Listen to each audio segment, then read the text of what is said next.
ہے کہ آج ہماری معاشرت میں سب سے بدتمیز لوگ مذہبی لوگ ہیں،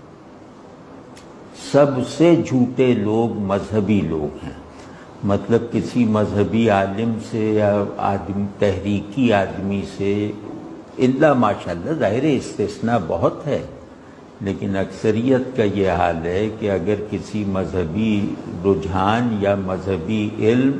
یا مذہبی دعویٰ رکھنے والے آدمی سے آپ کا کوئی اختلاف ہو جائے تو آپ ہر بدتمیزی، ہر بہتان، ہر جھوٹ، ہر تہمت کے لیے تیار رہیے۔ تو یہ منکرین دین کی اخلاقی سطح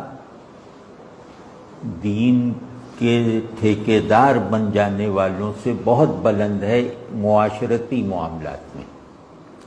مطلب میں کسی سیکولر آدمی سے لڑ جاؤں تو میں یہ توقع نہیں کروں گا کہ وہ میری عزت پہ حملہ کرے گا،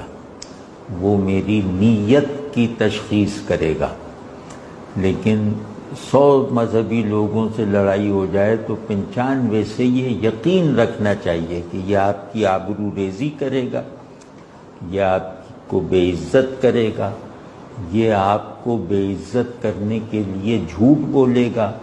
یہ آپ پر بہتان رکھے گا اور یہ آپ کی ہر جگہ غیبت کرے گا۔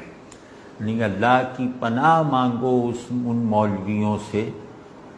کہ جو تمہارا کوئی عیب دیکھ کر اسے ساری دنیا میں پھیلانا دینی فریضہ سمجھتے